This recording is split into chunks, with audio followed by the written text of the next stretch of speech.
I'm your host with the most, the gorgeous Go, Empress Goddess.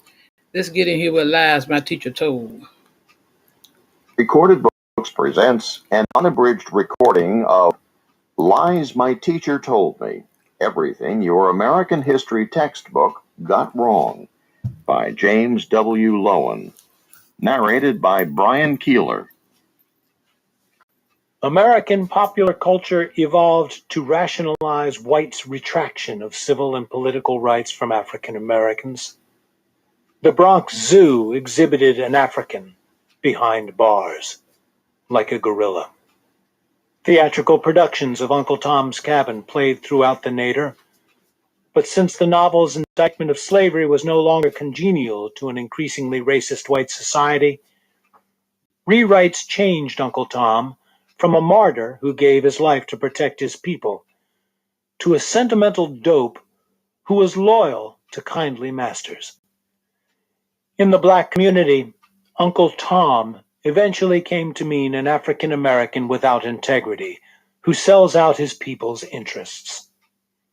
In the 1880s and 1890s, minstrel shows featuring bumbling, mislocuting whites in blackface grew wildly popular from New England to California. By presenting heavily caricatured images of African Americans who were happy on the plantation and lost and incompetent off it, these shows demeaned black ability. Minstrel songs such as Carry Me Back to Old Virginny, Old Black Joe, and My Old Kentucky Home told whites that Harriet Beecher Stowe got Uncle Tom's Cabin all wrong. Blacks really liked slavery. Second-class citizenship was appropriate for such a sorry people. Textbooks abandoned their idealistic presentations of Reconstruction in favor of the Confederate myth. For if blacks were inferior, then the historical period in which they enjoyed equal rights must have been dominated by wrong-thinking Americans. Vaudeville continued the portrayal of silly, lying, chicken-stealing black idiots. So did the early silent movies. Some movies made more serious charges against African Americans. D.W. Griffith's racist epic Birth of a Nation showed them obsessed with interracial sex and debased by corrupt white carpetbaggers. In politics, the white electorate had become so racist by 1892 that the Democratic candidate, Grover Cleveland, won the White House partly by tarring Republicans with their attempts to guarantee civil rights to African Americans, thereby conjuring fears of Negro domination in the northern as well as southern white mind. From the Civil War to the end of the century, not a single Democrat in Congress, representing the North or the South, ever voted in favor of any civil rights legislation. The Supreme Court was worse. Its segregationist decisions from 1896, Plessy, through 1927, Rice versus Gong Lum, which barred Chinese from white schools, told the nation that whites were the master race. We've seen how Woodrow Wilson won the presidency in 1912 and proceeded to segregate the federal government. Aided by Birth of a Nation, which opened in 1915, the Ku Klux Klan rose to its zenith, boasting over 1 million members. The KKK openly dominated the state government of Indiana for a time, and it proudly inducted President Warren G. Harding as a member in a White House ceremony. During the Wilson and Harding administrations, perhaps 100 race riots took place, more than in any other period since Reconstruction. White mobs killed African Americans across the United States. Some of these events, like the 1919 Chicago riot, are well known. Others, such as the 1921 riot in Tulsa, Oklahoma, in which whites dropped dynamite from airplanes onto a black ghetto, killing more than 75 people and destroying more than 1,100 homes, have completely vanished from our history books. It's almost unimaginable how racist the United States became during and just after the Nadir. Mass attacks by whites wiped out or terrorized black communities in the Florida Keys, in Springfield, Illinois, and in the Arkansas Delta, and were an implicit, ever-present threat to every black neighborhood in the nation. Some small communities in the Midwest and West became sundown towns, informally threatening African Americans with death if they remained overnight. African Americans were excluded from juries throughout the South and in many places in the North, which usually meant they could forget about legal redress, even for obvious wrongs like assault, theft, or arson by whites. Lynchings offer evidence of how defenseless blacks were, for the defining characteristic of a lynching is that the murder takes place in public, so everyone knows who did it, yet the crime goes unpunished. During the Nadir, lynchings took place as far north as Duluth. Once again, as Dred Scott had proclaimed in 1857, a Negro had no rights a white man was bound to respect. Every time African Americans interacted with European Americans, no matter how insignificant the contact, they had to be aware of how they presented themselves, lest they give offense by looking shy, forgetting to say, "Sir," or otherwise stepping out of their place. Always, the threat of overwhelming force lay just beneath the surface. The Nadir left Americans in a dilemma.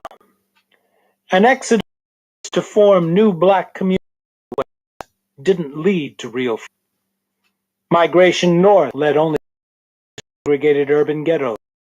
Concentrating on Booker T. Washington's plan for economic improvement while foregoing civil and political rights could not, because economic gains could not be maintained without political rights. Back to Africa is not practical. Many African Americans lost hope. Instability and crime. This American life, not slavery, marked the beginning of what some social scientists have called pathology in African society. Indeed, some historians date low black morale to even later periods, such as the Great Migration of Northern Cities, 1918-1970, the Depression, 1929 to 1939, or changes in urban life and occupational World War II. Unfortunately, no textbook discusses the changing levels of white racism or black reaction to any of these periods. In any event, this was the result, not the cause, of the segregation and discrimination African Americans faced. Blackies and male carriers were shut out, not because they were inadequate, but because they succeeded. Several textbooks individual trees in the Nadir forest. The American Way learned that by the early 1900s, white workers had convinced most labor unions not to admit blacks. Land of Promise teaches that Woodrow Wilson's administration was hostile to black people. The United States, A History of the Republic, mentions the exodus to Kansas. 7 textbooks mention the Chicago riot.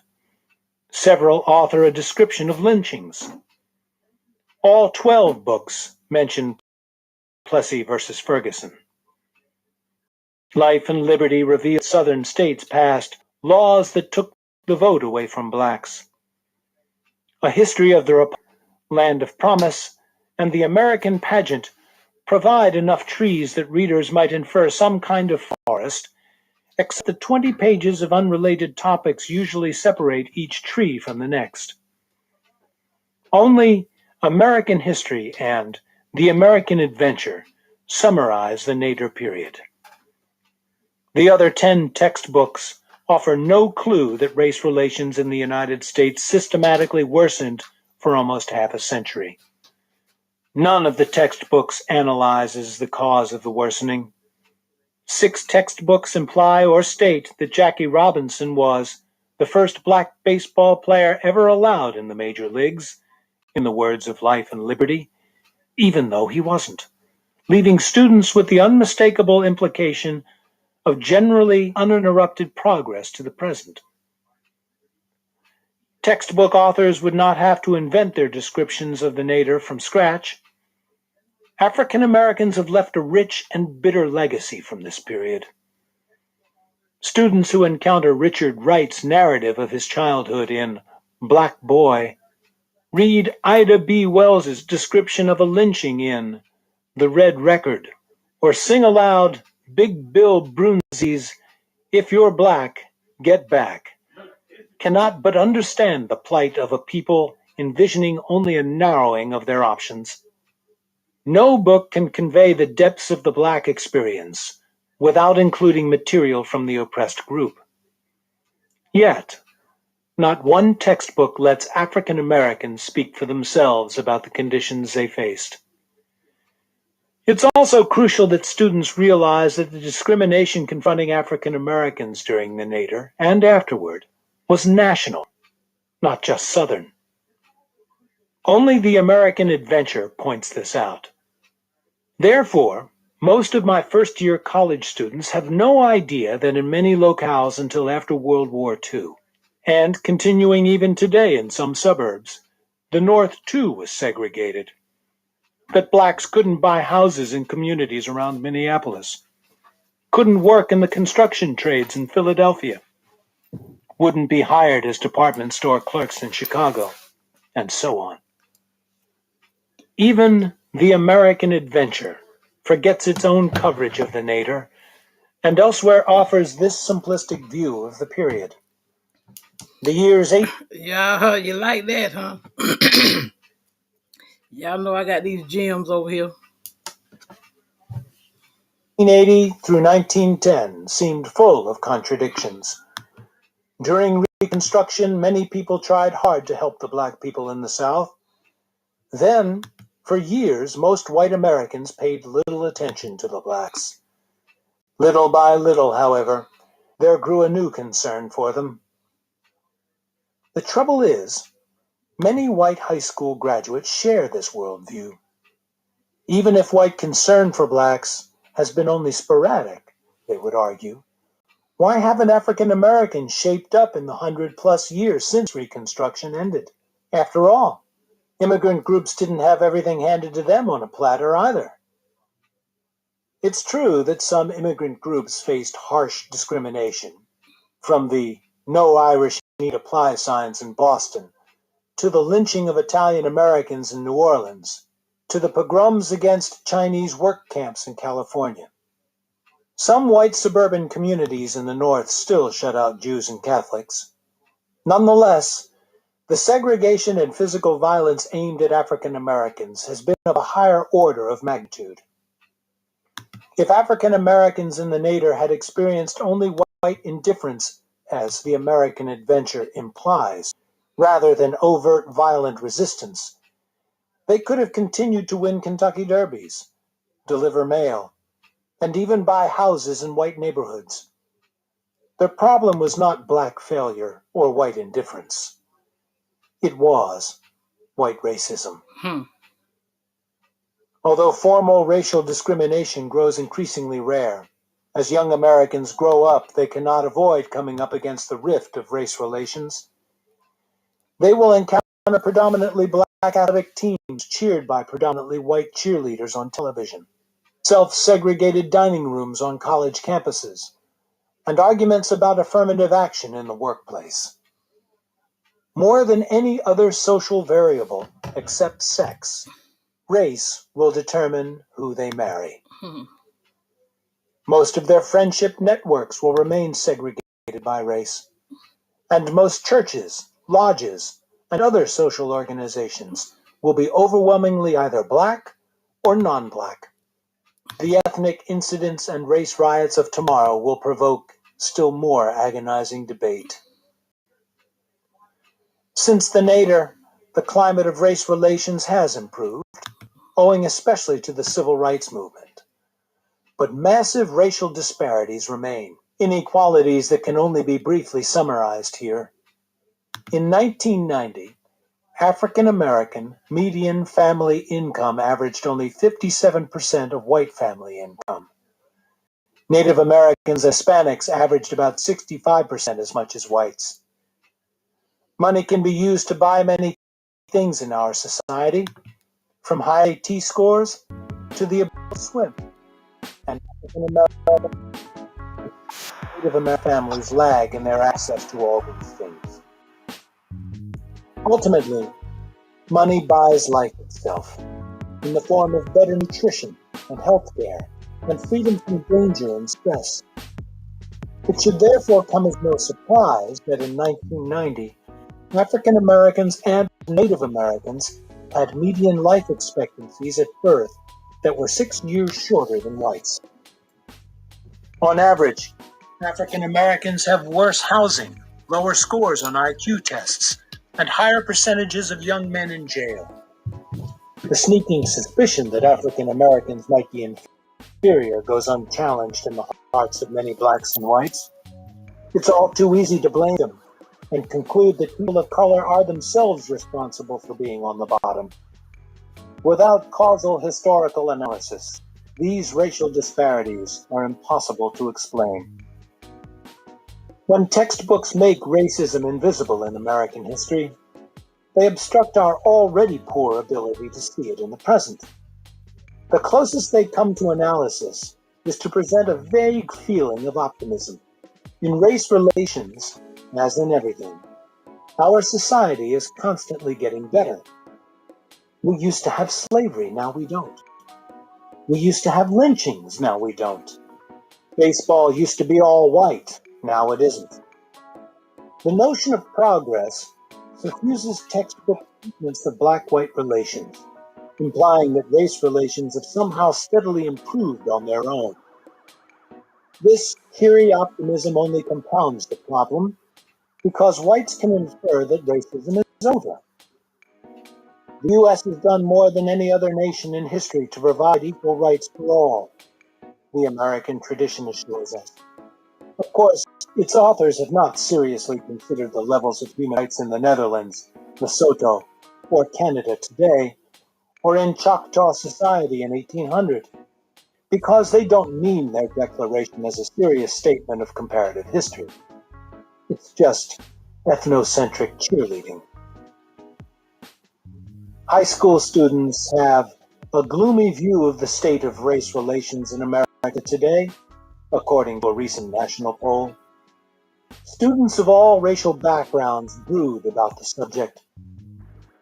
Another poll reveals that for the first time in this century, young white adults have less tolerant attitudes toward Black Americans than those over 30. One reason is that the under 30 generation is pathetically ignorant of recent American history. Too young to have experienced or watched the civil rights movement as it happened.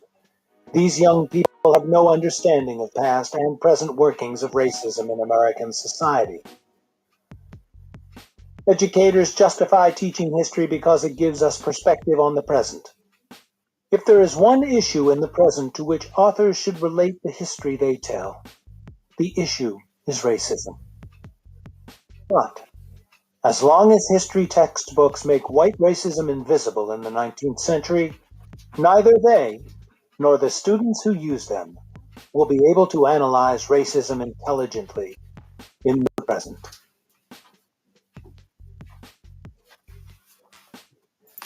Chapter 6. John Brown and Abraham Lincoln. The invisibility of anti-racism in American history textbooks.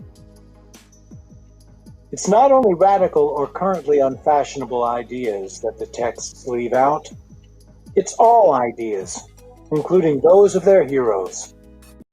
Francis Fitzgerald. No. You may dispose of me very easily. I am near disposed of now. But this question is still to be settled. This Negro question, I mean, The end of that is not yet. John Brown, 1859. I told y'all I got the fire over here. I am here to plead his cause with you. I plead not for his life, but for his character, his immortal life, and so it becomes your cause wholly, and not his in the least. Henry David Thoreau, A Plea for Captain John Brown, 1859. We shall need all the anti-slavery feeling in the country and more. You can go home and try to bring the people to your views, and you may say anything you like about me, if that will help. When the hour comes for dealing with slavery, I trust I will be willing to do my duty, though it cost my life. Abraham Lincoln to abolitionist Unitarian ministers, 1862. Perhaps the most telling criticism Frances Fitzgerald made in her 1979 survey of American history textbooks, America Revised, was that they leave out ideas. As presented by textbook, I have a library, audio library full of books. You know, every now and then I pull it out. books of the 1970s. American political life was completely mindless, she observed. Why would textbook authors avoid even those ideas with which they agree? Taking ideas seriously doesn't fit with the rhetorical style of textbooks, which presents events so as to make them seem foreordained along a line of constant progress. Including ideas would make history contingent.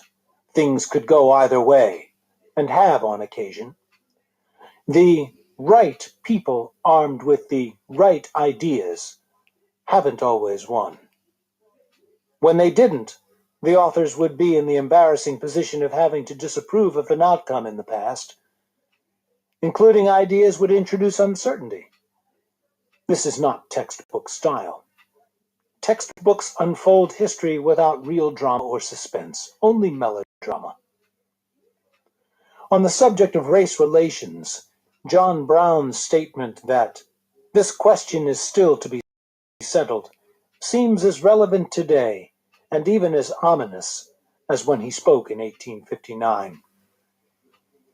The opposite of racism is anti-racism, of course, or what we might call racial idealism or equalitarianism, and it is still not clear whether it will prevail. In this struggle, our history textbooks offer little help. As they underplay white racism, they also neglect racial idealism. In doing so, they deprive students of potential role models to call upon as they try to bridge the new fault lines that will spread out in the future from the great rift in our past. Since ideas and ideologies played an especially important role in the Civil War era, American history texts give a singularly inchoate view of that struggle. Just textbooks treat slavery without racism, they treat abolitionism without much idealism. Consider the most radical white abolitionist of them all, John Brown.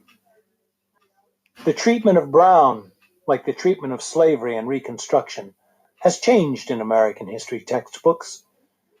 From 1890 to about 1970, John Brown was insane.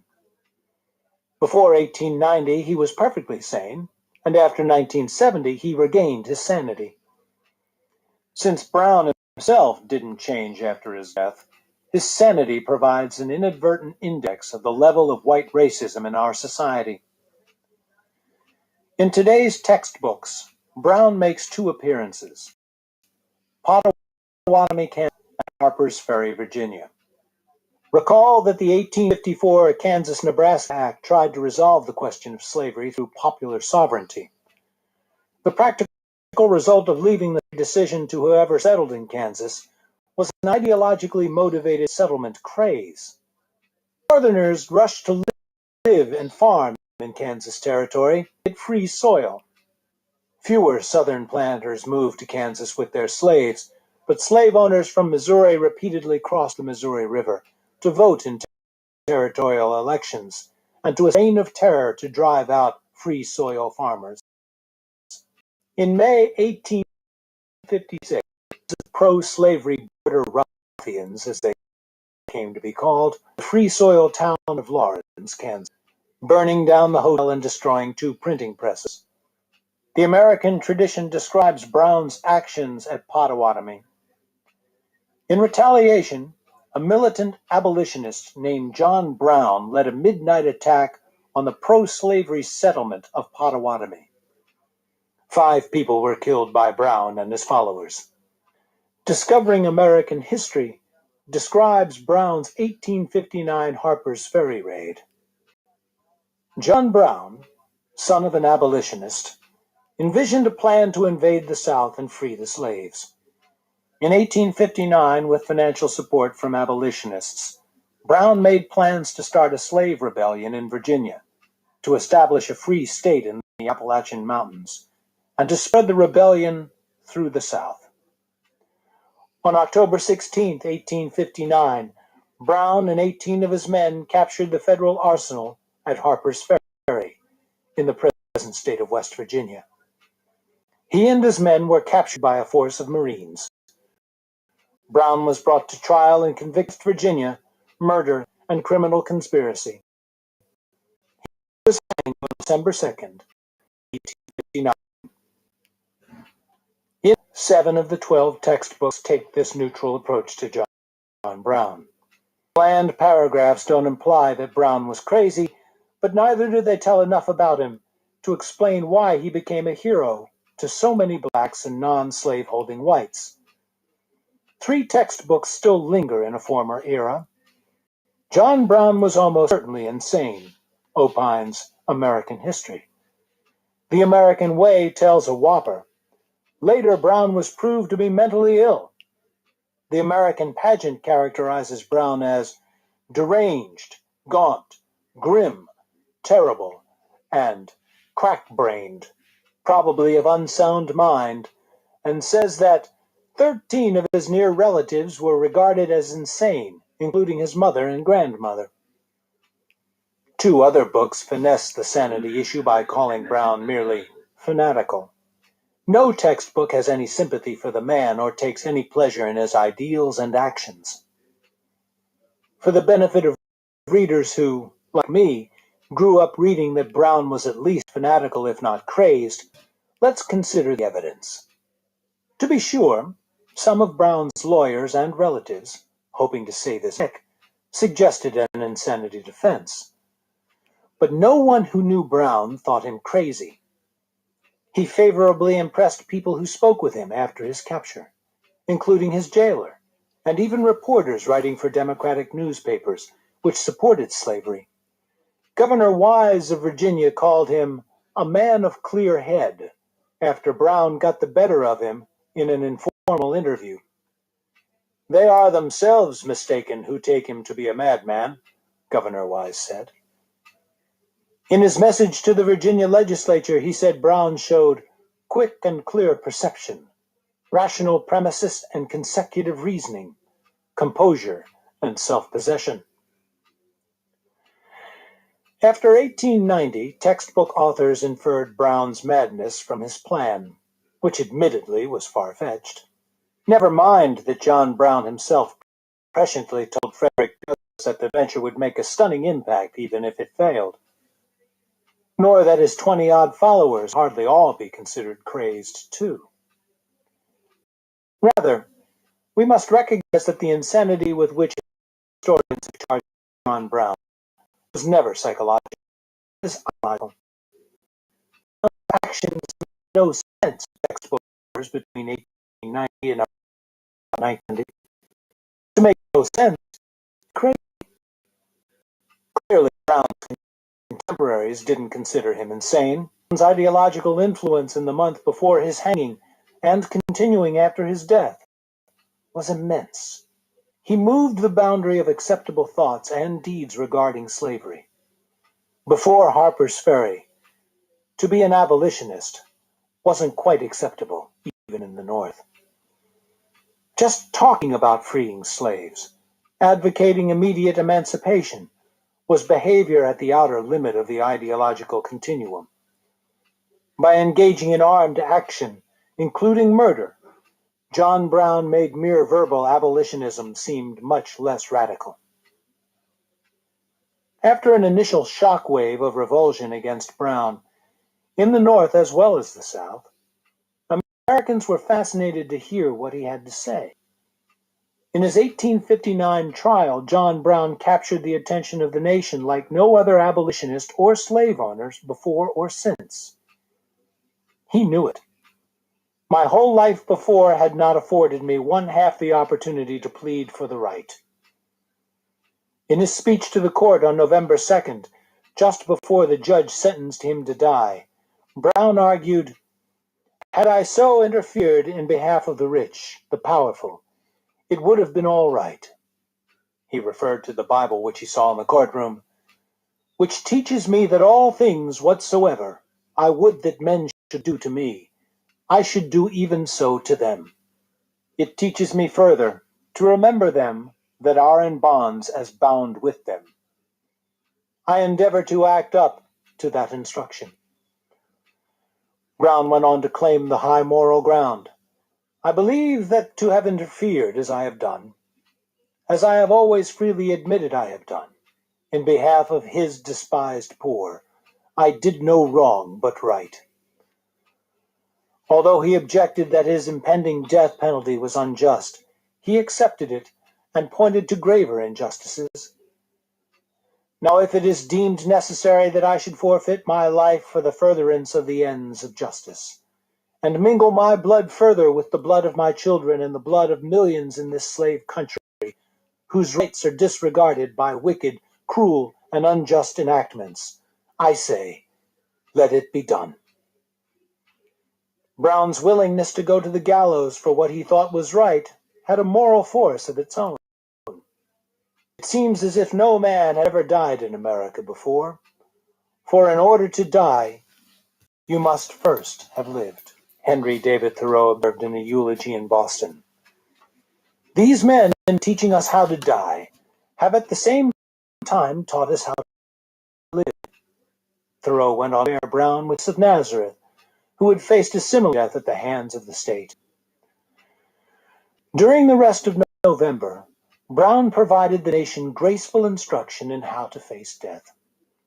In Larchmont, New York, George Templeton Strong wrote in his diary, "One's faith in anything is terribly shaken by anybody who is ready to go to the gallows, condemning and denouncing it." Brown's letters to his family and friends softened his image, showed his human side, and prompted an outpouring of sympathy for his children and soon-to-be widow, if not for Brown himself. His letters to supporters and remarks to journalists, widely circulated, formed a continuing indictment of slavery. We see his charisma in this letter from a conservative Christian, so the author signed it, written to Brown in jail. "While I cannot approve of all your acts, I stand in awe of your position since your capture, and dare not oppose you, lest I be found fighting against God. For you speak as one having authority, and seem to be strengthened from on high." When Virginia executed John Brown on December 2nd, making him the first American since the founding of the nation to be hanged as a traitor, church bells mourned in cities throughout the North. Louisa May Alcott, William Dean Howells, Herman Melville, John Greenleaf Whittier, and Walt Whitman were among the poets who responded to the event. "The gaze of Europe is fixed at this moment on America," wrote Victor Hugo from France. "Hanging Brown," Hugo predicted, "will open a latent fissure that will finally split the Union asunder. The punishment of John Brown may consolidate slavery in Virginia, but it will certainly shatter the American democracy. You preserve your shame, but you kill your glory." Brown remained controversial after his death. Republican congressmen kept their distance from his felonious acts. Southern slave owners were appalled at the show of Northern sympathy for Brown and resolved to maintain slavery by any means necessary, including quitting the Union if they lost the next election. Brown's charisma in the North, meanwhile, was not spent, but only increased due to what many came to view as his martyrdom. As the war came, as thousands of Americans found themselves making the same commitment to face death that John Brown had made, the force of his example took on new relevance. That's why soldiers marched into battle singing John Brown's Body. 2 years later, church congregations sang Julia Ward Howe's new words to the song, "As he died to make men holy, let us die to make men free." And the identification of John Brown and Jesus Christ took another turn. The next year saw the 54th Massachusetts Colored Regiment parading through Boston to the tune, en route to its heroic destiny with death in South Carolina, while William Lloyd Garrison surveyed the cheering bystanders from a balcony, his hand resting on a bust of John Brown. In February 1865, another Massachusetts Colored Regiment marched to the tune through the streets of Charleston, South Carolina. That was the high point of old John Brown. At the turn of the century, as Southern and border states disenfranchised African Americans, as lynchings proliferated, as blackface minstrel shows came to dominate American popular culture, white America abandoned the last shards of its racial idealism. A history published in 1923 makes plain the connection to Brown's insanity. The farther we get away from the excitement of 1859, the more we are disposed to consider the extraordinary man the victim of mental delusions. Not until the civil rights movement of the 1960s was white America freed from enough of its racism to accept that a white person didn't have to be crazy to die for black equality. In a sense, the murders of Mickey Schwerner and Andrew Goodman in Mississippi, James Reeb and Viola Liuzzo in Alabama, and various other white civil rights workers in various other southern states during the 1960s liberated textbook writers to see sanity again in John Brown. Rise of the American Nation, written in 1961, calls the Harper's Ferry Plan a wild idea certain to fail, while in Triumph of the American Nation, published in 1986, the plan becomes a bold idea, but almost certain to fail. Frequently in American history, the ideological needs of white racists and black nationalists coincide. So it was with their views of John Brown. During the heyday of the Black Power movement, I listened to speaker after speaker in a Mississippi forum denounce whites. "They are your enemies," thundered one black militant. "Not one white person has ever had the best interests of black people at heart." John Brown sprang to my mind, but the speaker anticipated my objection. "You might say John Brown did, but remember, he was crazy." John Brown might provide a defense against such global attacks on whites, but unfortunately, American history textbooks have erased him as a usable character. No black person who met John Brown thought him crazy. Many black leaders of the day, Martin Delany, Henry Highland Garnet, Frederick Douglass, Harriet Tubman, and others, knew and respected Brown. Only illness kept Tubman from joining him at Harper's Ferry. The day of his execution, black-owned businesses closed in mourning across the North. Frederick Douglass called Brown one of the greatest heroes known to American fame. A black college deliberately chose to locate at Harper's Ferry, and in 1918 its alumni dedicated a memorial stone to Brown and his men to commemorate their heroism. The stone stated in part that this nation might have a new birth of freedom, that slavery should be removed forever from American soil. John Brown and his 21 men gave their lives. Quite possibly, textbooks shouldn't portray this murderer as a hero, although other murderers, from Christopher Columbus to Nat Turner, get the heroic treatment. However, the flat prose that textbooks use for Brown isn't really neutral. Textbook authors' withdrawal of sympathy from Brown is perceptible. Their tone in presenting him is different from the tone they employ for almost everyone else. We see this, for instance, in their treatment of his religious beliefs. John Brown was a serious Christian, well read in the Bible, who took its moral commands to heart. Yet our textbooks don't credit Brown with religiosity. Subtly, they blame him for it. Believing himself commanded by God to free the slaves, Brown came up with a scheme, in the words of Land of Promise. The American Pageant calls Brown narrowly ignorant, perhaps a euphemism for overly religious, and God's angry man. He believed that God had commanded him to free the slaves by force, states American history. God never commanded Brown in the sense of giving him instructions. Rather, Brown thought deeply about the moral meaning of Christianity and decided that slavery was incompatible with it. He was also not narrowly ignorant, having traveled widely in the United States, England, and Europe, and talked with many American intellectuals of the day, black and white.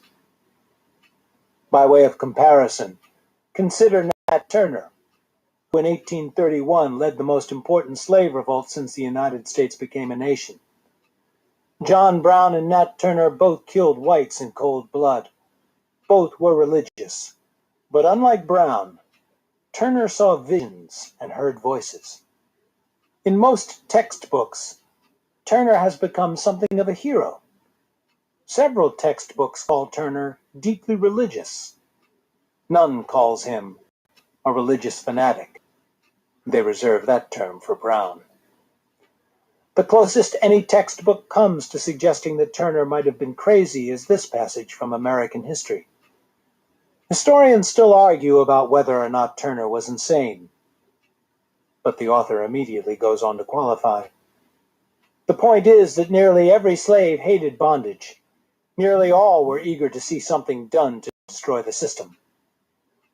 Thus, even American history emphasizes the political and social meaning of Turner's act, not its psychological genesis in an allegedly questionable mind.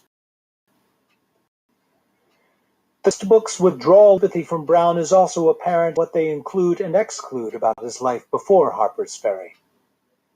In the 1840s, he somehow got interested in helping black slaves, according to American Adventures. Brown's interest is no mystery. He learned it from his father, who was a trustee of Oberlin College, a center of abolitionist sentiment. If Adventures wanted, it could have related the well-known story about how young John made friends with a black boy during the War of 1812, which convinced him that blacks were not inferior. Instead, its sentence reads like a slur. Textbook authors make Brown's Potawatomi killings seem equally unmotivated by neglecting to tell that the violence in Kansas had hitherto been perpetrated primarily by the pro-slavery side. Indeed, slavery sympathizers had previously killed 6 free soil settlers. Several months after Potawatomi, at Osawatomie, Kansas, Brown then helped 35 free soil men defend themselves against several hundred marauding pro-slavery men from Missouri, thereby earning the nickname Osawatomie John Brown. Not one textbook mentions what Brown did at Osawatomie, where he was the defender, but 8 of the 12 tell what he did at Potawatomi, where he was the attacker. Our textbooks also handicap Brown by not letting him speak for himself. Even his jailer let Brown put pen to paper. American history includes 3 important sentences. American Adventures gives us almost 2. The American Pageant reprints 3 sentences from a letter Brown wrote his brother. The other 9 books don't provide even a phrase. Brown's words, which move a nation, therefore do not move students today. Textbook authors have an additional reason to avoid Brown's ideas. They are tinged with Christianity. Religion has been one of the great inspirations and explanations of human enterprise in this country. Yet textbooks, while they may mention religious organizations such as the Shakers or Christian Science, never treat religious ideas in any period seriously. An in-depth portrayal of Mormonism, Christian Science, or the Methodism of the Great Awakening would be controversial. Mentioning atheism or deism would be even worse. Are you going to tell kids that Thomas Jefferson didn't believe in Jesus? Not me, a textbook editor exclaimed to me. Treating religious ideas neutrally, non-religiously, simply as factors in society, won't do either, for that would likely offend some adherents. The textbook is to leave out religious ideas entirely. John Brown's courtroom words, "Whatsoever I would that men should be, I should do even so to them." The racial ideas of the Confederate States proved even less serviceable to the war effort. According to Confederate ideology, blacks liked slavery. Nevertheless, to avert revolts, the desire to emphasize our humanitarian dealings with the world influences what textbook authors choose to include and omit. All but one of the 12 textbooks contain at least a paragraph on the Peace Corps. The tone of these treatments is adoring. The Peace Corps made friends for America everywhere, gushes Life and Liberty. Triumph of the American nation infers our larger purpose. The Peace Corps symbolized America's desire to provide humane assistance as well as economic and military leadership in the non-communist world. As a shaper of history, however, the Peace Corps has been insignificant. It doesn't disparage this fine institution to admit that its main impact has been on the intellectual development of its own volunteers. More important, and often less affable American exports, are our multinational corporations. One multinational alone, International Telephone and Telegraph, ITT, which took the lead in prompting our government to destabilize the socialist government of Salvador Allende, had more impact on Chile than all the Peace Corps workers America ever sent there. The same might be said of Union Carbide in India and United Fruit in Guatemala. You must be By driving influencing government policies, other American-based multinational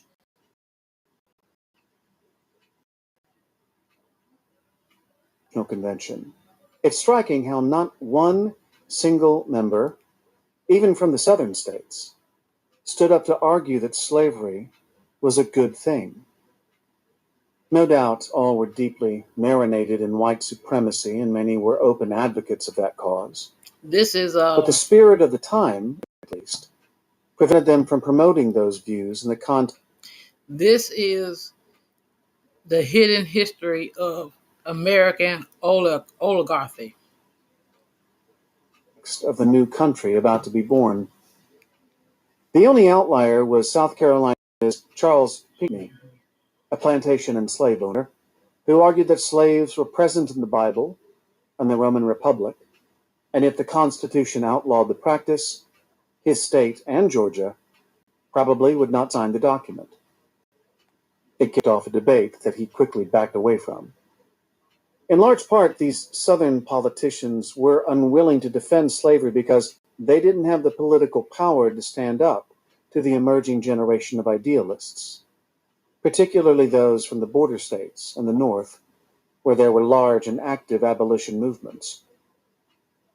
Even Patrick Henry, Virginia's largest slaveholder, expounded at length in numerous venues during that era about the evils of slavery and the absolute need for America to gradually and safely eliminate the practice. He spoke of the issue. The representatives from the southern states largely argued against economic disruption or claimed their own right to hang on, at least temporarily, to an economic and political system into which they themselves had been born. But the majority of the Constitution's framers were not slaveholders. They, and some of the slaveholders, were ready slavery is legal in the United States in 2021. Popular belief holds that the 13th Amendment, passed just a few weeks before Christmas in 1865, ended slavery in the United States. It didn't. Instead, it merely limited slavery to one particular slice of our population, and as a result, humans are held today in actual slavery in this country. The 13th Amendment says, neither slavery nor involuntary servitude, except as a punishment for crime whereof the party shall have been duly convicted, shall exist within the United States or any place subject to their jurisdiction. The except was a huge loophole and explains why America has more people in prison than any other on earth. That's At right. over 2.1 million prisoners, far more than twice those held by the entire European Union. That's the damn truth. Prison is the new slavery. Anybody, any fool can see that. Hell, goddamn Stevie Wonder can see through that shit. You can see that most of the people that's in our prison system are African American or black, or however you want to say it, melanated people. That's all it is. Because when you go, I don't been in prison twice. Everybody didn't know me from the beginning. I don't hide nothing. I don't been there, don't done it. You know, everybody have made mistakes. But you better believe when you go into them penitentiaries and stuff, if you ain't out there working on a crew, cleaning land, cleaning out ditches and stuff, what else is that? That ain't nothing but slavery. Which has roughly 100 million more citizens than the United States. And them damn prison systems getting paid for that shit. Additionally, another 7 million Americans are under some form of correctional supervision today, Okay, meaning I'm in that Georgia. they can be pushed back into slave labor often for the smallest infraction. America imprisons about 430 out of every 100,000 of our people. For comparison, Japan imprisons 39, Iceland 37, Finland 53, Norway 60, Sweden 61, the Netherlands 63, Germany and Denmark 61 each, and the UK 77. It explains why multiple billion-dollar companies have jumped into the for-profit prison business. Prison labor, modern-day slave labor, illegal in every other developed country in the world, is, like the slave labor of old, incredibly profitable, whether those imprisoned slaves are making furniture, assembling electronics, or picking cotton. We also have tens of millions of disposable people, including people of color and poor whites, who act as a sort of economic and political shock absorber for U.S. companies and politicians. When the periodic recessions that afflict the American economy happen every 6 to 9 years or so, these are the people who are first to be laid off, and when recoveries start, they are the last to be hired. As such, they buffer middle and upper income Americans, overwhelmingly white, from the shocks of the cycles of our particularly brutal form of laissez-faire capitalism. These two systems keep the money flowing to American oligarchs, while preventing an uprising among the somewhat more privileged portion of the white middle class. Through debt, oligarchs can still own people. 2,000 years ago, Publius Cyrus wrote, "Debt is the slavery of the free." A bit over a century ago, Ambrose Bierce defined debt as an ingenious suit for the chain and whip of the slave driver. The lesson hasn't been lost on modern American oligarchs. If labor unions and workers' cooperatives are the most empowered form of labor, they're also the most intolerable to oligarchy. On the other hand, slavery and debt represent the other end of the spectrum, being the most desirable to the oligarchic system. After slavery's collapse in the wake of the Civil War, a new form of indenture called debt peonage was rolled out in the South, one that ensnared both blacks and poor whites, and was particularly effective against the illiterate and poorly educated. This practice was also extensive in the coal mines of West Virginia, Tennessee, northern Georgia, Ohio, and Pennsylvania from the mid-19th century right through the late 20th century. Across America's South and Midwest, it still exists, particularly for those farmers who lost their farms to the massive waves of corporate ag mergers in the 1980s after Reagan threw in with the corporate agriculture oligarchs. Between Reagan's 1980 election and 1985, over a third of Nebraska farmers were on the edge of losing their farms, with loan delinquency increasing by nearly 400% during that time. Small local banks that had lent to farmers were going broke at a rate not seen since the Great Depression, then being bought out of bankruptcy by big New York banks, who were simultaneously funding the big ag companies. One Nebraska farmer, Arthur Kirk of Cairo, Nebraska, confronted the sheriff who had come on behalf of a bank to repossess his land in 1984. He was shot to death by police. There's a long history here. Way back in 1872, the Supreme Court in slaughterhouse cases heard arguments that a geographic ban on Louisiana slaughterhouses forced butchers into involuntary servitude prohibited by the 13th Amendment. While the butchers lost the case, Justice Stephen Field, in his dissent, argued to expand the definition of servitude to include peonage, a position that the court later largely adopted in Samuel M. Clyott v. U.S., 1905, and Bailey v. Alabama, 1911.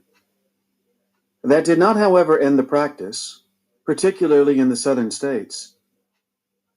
In 1901, President Theodore Roosevelt began to highlight the problem of debt peonage across the southern states and in the nation's new territories. This led to a law explicitly outlawing the practice. That same year, two bounty hunters captured two men who were in debt to a Florida company.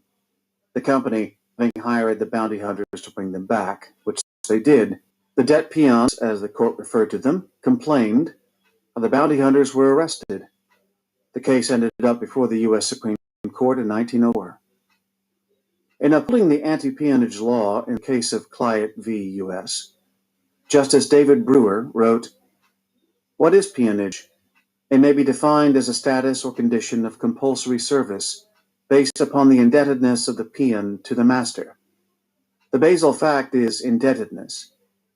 This was the cord by which they seemed bound to their master's service. Peonage is sometimes classified as voluntary or involuntary, but this implies simply a difference in the mode of origin, but none in the character of the servitude." Nonetheless, in 1904, peonage was still very much alive and well. In an article published that year in the Negro Voice newspaper titled "Peonage or the New Slavery," African-American intellectual Charles Chestnut wrote, "Under the renting system, the crop mortgage laws leave the laborer but little more than a slave to the soil, while at the worst, the Southern labor system presents peonage, or the new slavery. The old habit of making the Negro work for the white people for their board and clothes has in large measure survived." Throughout American history, and despite all of our efforts to forge a more perfect union, America's oligarchs have proved resilient, transforming again and again from owning slaves in the 18th century to indebting peons in the 19th century, from hiring desperate wage laborers in the 20th century to contracting freelance gig economy workers in the 21st century. Oligarchs use medical debt as an instrument of control. The United States banned involuntary debt peonage, but many new forms of legal debt peonage have emerged. Today in Mississippi, if you're in debt, you can be sentenced to a restitution center, where people sleep 6 to a room in an old converted motel, now outfitted with razor wire fences, being driven daily to jobs at fast food restaurants or on farms. When you've earned enough to pay off your debt, plus $11 a day for your room and board, you can leave. Some never do. In 2019, ProPublica launched an extensive examination of the problem of modern-day debt peonage, my phrase, not theirs, in Kansas, a system using functional debtors' prisons, expanded and endorsed by courts in state after state. About half of the people who'd ended up in jail for missing court dates or not paying their debts owed money because they'd gotten sick or been in an accident or being sued by a doctor or hospital. An earlier ProPublica study looked at the same thing in Utah, where the payday loan industry is unregulated and payday lenders charge as much as 2,607% annual interest, with an average around 652%. Most of the people in Utah threatened with prison owed money to these lenders who, with 417 retail outlets statewide, are more numerous than the number of McDonald's, 7-Eleven, Burger King, and Subway stores combined. Debt is a national scourge. With the Federal Reserve citing its own study that found most Americans couldn't handle an unexpected $500 expense, it's no surprise that an ACLU investigation of 26 states found that every year tens of thousands of people have arrest warrants issued against them in exclusively debt-related cases. The Fed study found 1/5 of adults had major unexpected medical bills to pay in the prior year. 1/4 of adults skipped necessary medical care in 2018 because they were unable to afford the cost. Fertile ground for an $11 billion a year debt collection industry. In the study of Kansas, ProPublica investigative reporter Lizzie Presser documented the raw human misery of this industry. She wrote, "One woman recalled how, at 4 months pregnant, she had reported a money order scam to her local sheriff's office, only to discover that she had a warrant. She was arrested on the spot. A radiologist had sued her over a $230 bill, and she'd missed one hearing too many." Another woman said she watched, a decade ago, as a deputy came to the door for her diabetic aunt and took her to jail in her final years of life. Now here she was, dealing with her own debt, trying to head off the same fate. The focus of Presser's article was a 41-year-old man named Tress Biggs, who'd been arrested more than once for failing to promptly pay medical bills. His court dates had begun after his son developed leukemia, Presser wrote, and they picked up when his wife started having seizures. The judge in the Coffeyville, Kansas courthouse had no law degree, and he granted every arrest warrant requested by the collection agency's lawyer, who got a cut of not only the collections, but the bail as well. Democrats have been fighting these practices for years at both the federal and state levels. Their efforts in Republican-controlled states are almost always frustrated, just as with their efforts in the U.S. Congress. More than 530,000 Americans filed for bankruptcy in 2018 because of medical debt, while more than 250,000 GoFundMe sites were set up that year to help people pay medical bills. The bottom 80% of Americans live in terror of getting seriously sick or injured. They may never recover financially, sometimes ending up homeless or in jail. No other developed country in the world has these numbers.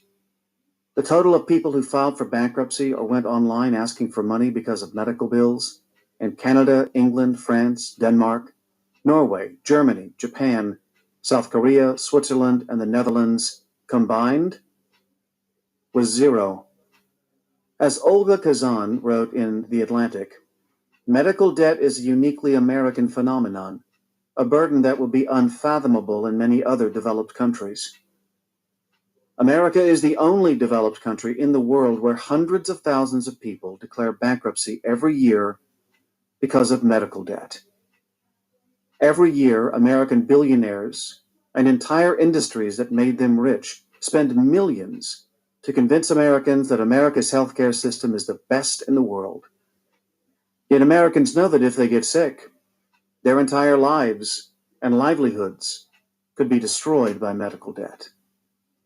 And the crisis of COVID-19 has dragged tens of millions of formerly middle-class Americans into this brutal system that's been largely enforced against the working poor ever since the 1978 Marquette National Bank of Minneapolis v. First of Omaha Service Corp. Supreme Court decision which let multi-state banks ignore state usury, meaning maximum interest rate, laws. This not only provoked an explosion in credit card rates, but, along with Reagan-era deregulation of the financial industry, spawned the modern predatory payday loan industry, which was virtually unknown before the Reagan Revolution. The biggest enemy of oligarchy is a well-educated working class or middle class that has some amount of economic independence, no longer in fear of getting sick or being kicked out of college for protesting. That requires free college, free medical care, and reasonable lending rates, things that every other developed country in the world has. Only in the post-Reagan Revolution oligarchy of the United States are they lacking, because of the political and economic power of each of these industries. Oligarchies find debt one of the easiest ways to control their citizens, particularly where there are laws that criminalize failure to pay. But medical debt is not the only way that oligarchies retain power. Oligarchs control the commoners through illiteracy and student debt. Just before the Civil War, Hinton Rowan Helper published a powerful book condemning the Southern oligarchy, titled The Impending Crisis of the South. When it was published in 1857, it was immediately banned in the South. 3 men in Alabama were hanged for possessing copies of the book, and book distributors in multiple Southern states were arrested and thrown into prison. Speaking of the conditions of poor whites in those states, Helper wrote, "Poor whites may hear with fear and trembling, but not speak. They must be as mum as dumb brutes, and stand in awe of their august superiors, or be crushed with stern rebukes, cruel oppressions, or downright violence. If they dare to think for themselves, their thoughts must be forever concealed." The expression of any sentiment at all conflicting with the gospel of slavery dooms them at once in the community in which they live. Never were the poorer classes of a people, and those classes so largely in the majority, and all inhabiting the same country, so basely duped, so adroitly swindled, or so damnably outraged. Helper, instead of arguing the morality of slavery, went after its economic practicality and its impact on white people in the pre-Civil War South. He found both wanting. Page after page of statistics in Helper's book show that the slave states, from 1790 to 1857, had grown more slowly than the northern states in both population and wealth, that their economies were far more anemic, and that their poor white populations were far worse off economically and educationally than their peers in the North. He wrote, "In Pennsylvania in 1850, the annual income of public schools amounted to $1,348,249, but with a similar population, South Carolina in the same year spent only $200,000. In Pennsylvania, there were 393 libraries other than private. In South Carolina, only 26. In Pennsylvania, 310 newspapers and periodicals were published. In South Carolina, only 46 newspapers and periodicals were published." Another author, William H. Skaggs, was born the year the Civil War started, 1861, and was well known in Alabama politics until his death in 1947. Unusual for a politically active white man of the South, he was outspoken in his critique of the political and economic systems of that region, particularly in his 1924 book titled The Southern Oligarchy, which traces the economic and political life of the South, from the rise of Senator and then Vice President John C. Calhoun in the 1820s to Skaggs's day in the early 1920s. The invention of the Whitney cotton gin was followed by a change of political creed and a new code of ethics in the South, Skaggs wrote. The slave oligarchy was a landed aristocracy. This aristocracy not only directed all governmental policies, but it also ruled with an iron hand in the commercial and financial affairs of the southern states. It was not only imperious in fixing the social status in the South, but its power was absolute in a country where the whole civic and economic system was built on the institution of slavery. This imperialism was not only undemocratic in theory and practice, but it was not even Republican in form. The Peabody Fund was the most active organization in the United States in 1920, working to upgrade education in the South. Its manager, Dr. J.L.M. Curry, was outspoken about the problem of Southern oligarchs wanting to keep their young uneducated and therefore unlikely to politically challenge the oligarchy. He informed Skaggs, "It must be borne in mind that under the ancient slavery regime, no public school system providing universal education existed in the South. There was no system adequate even to the education at public expense of white youth.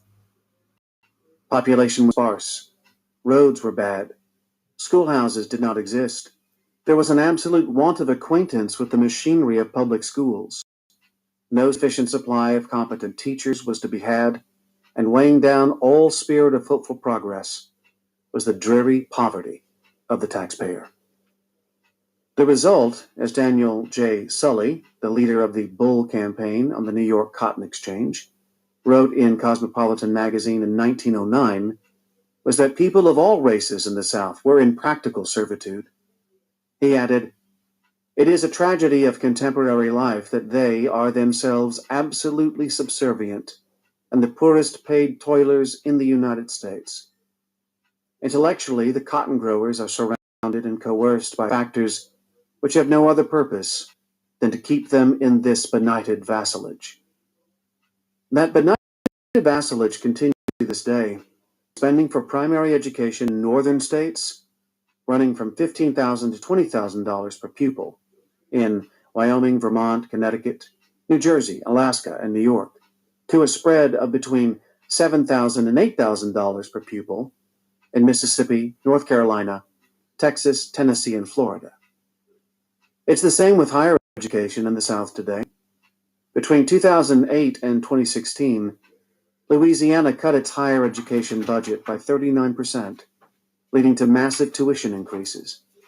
7 southern states followed, with some of the largest higher education budget cuts in the nation.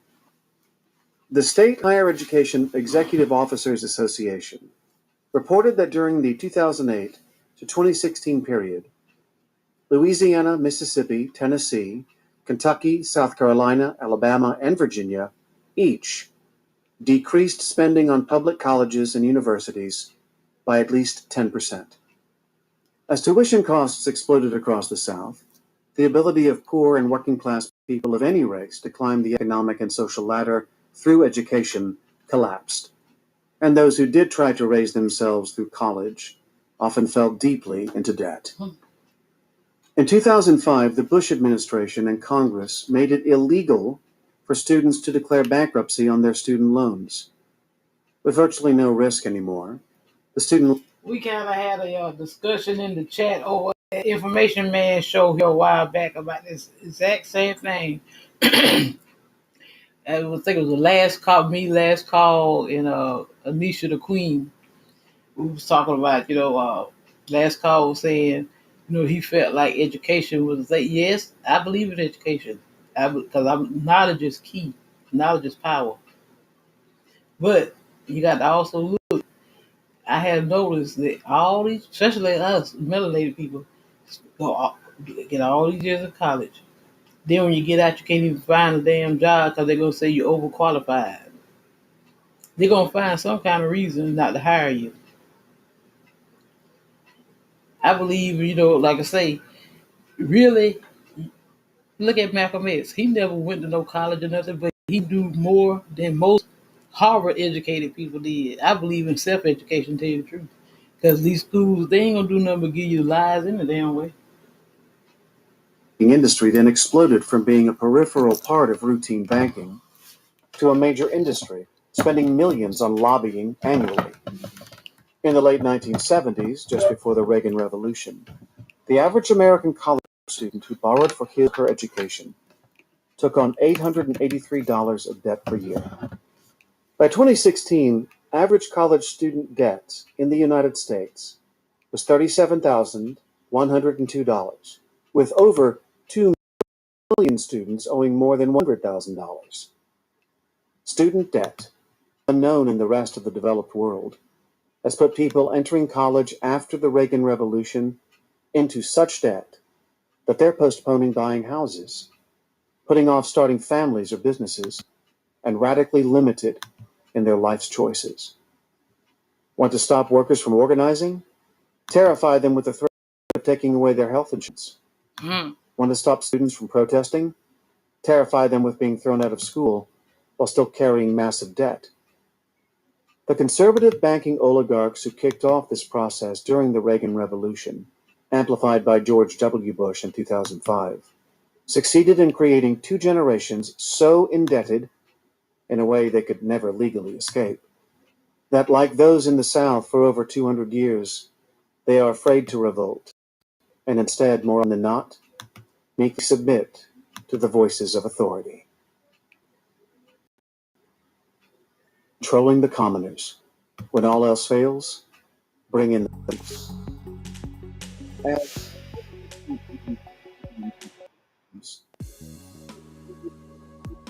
Right. To assure concerned power brokers in the South that they would be able to keep the slave patrols that maintained their police state, and therefore continue to hold and run their profitable slavery-based empires, even if the official international slave trade with the United States ended in 1808. The governing strategy of a police state is today used extensively in authoritarian countries like China, Vietnam, Saudi Arabia, and Singapore. State surveillance is ubiquitous, and numerous small crimes carry with them sentencing guidelines that range from a tiny fine to many years in prison. This flexibility lets the state use these small crimes as a huge cudgel against individuals who may speak out, rebel against those police states. An example that most Americans are familiar with is the drug laws that were put in place during and after the Nixon administration declared their war on drugs. An effort that went into hyperdrive during the Reagan Revolution and is only now slowly disintegrating. When I was in high school, one of my best friends was arrested for possessing marijuana. He was given a 2-year prison sentence, and when he got out, was virtually unrecognizable in terms of his personality and outlook. A happy anti-war protester had become a shell-shocked 20-something who struggled with severe PTSD the rest of his life, unable to deal even with going to college. In 2016, Dan Baum was working on a book and writing an article for Harper's about drug prohibition.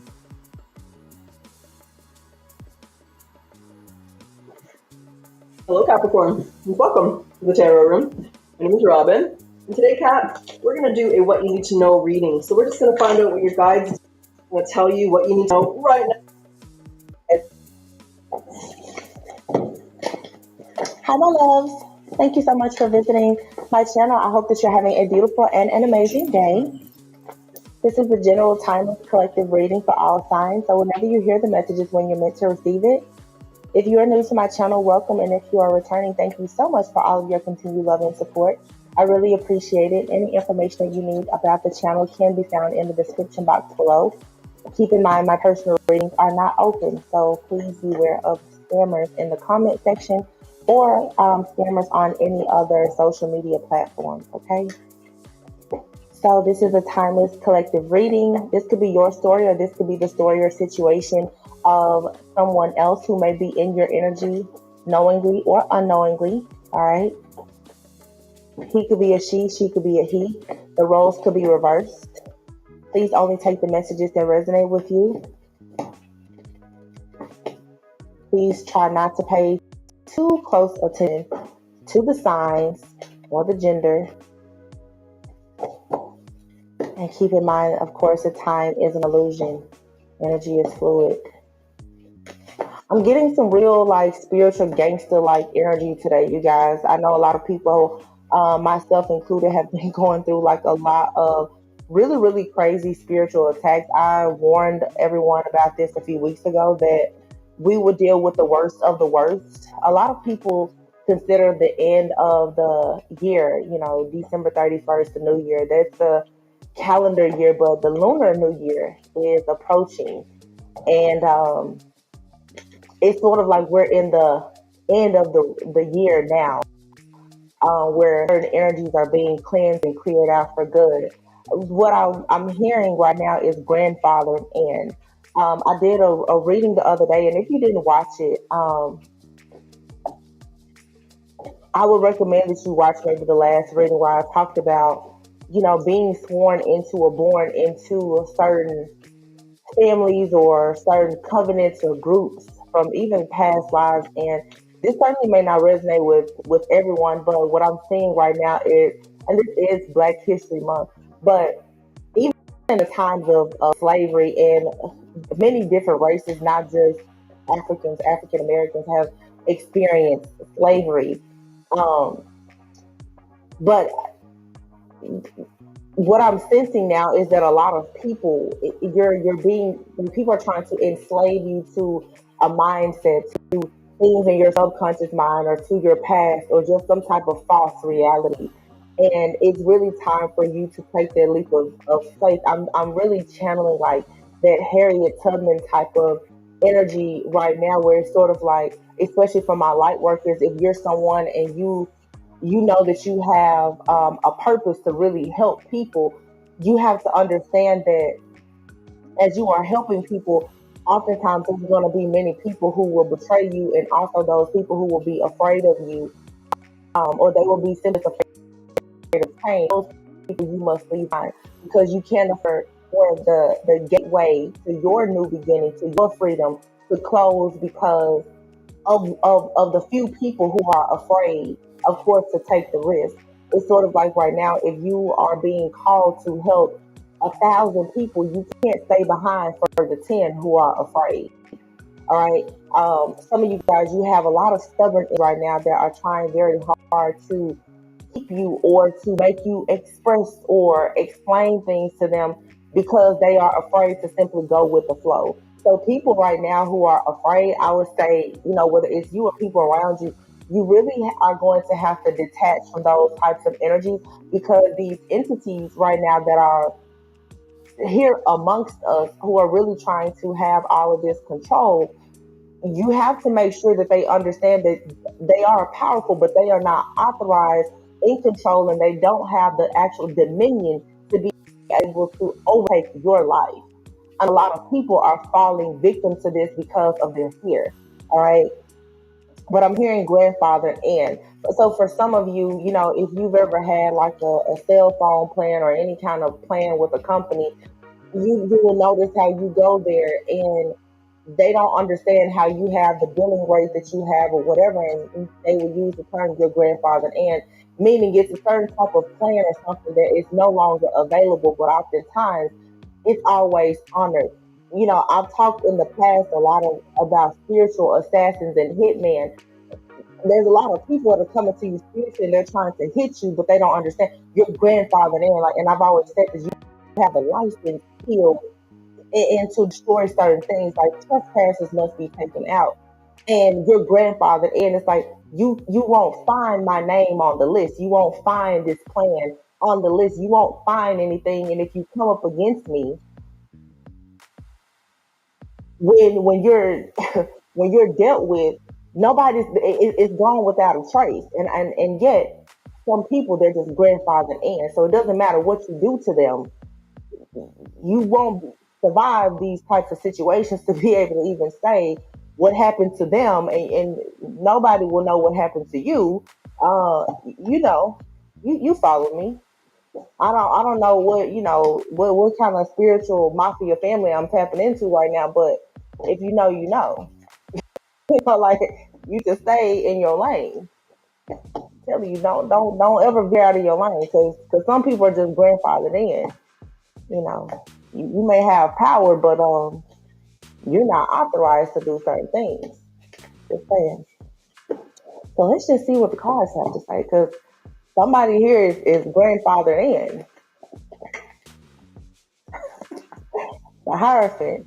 I'm telling you.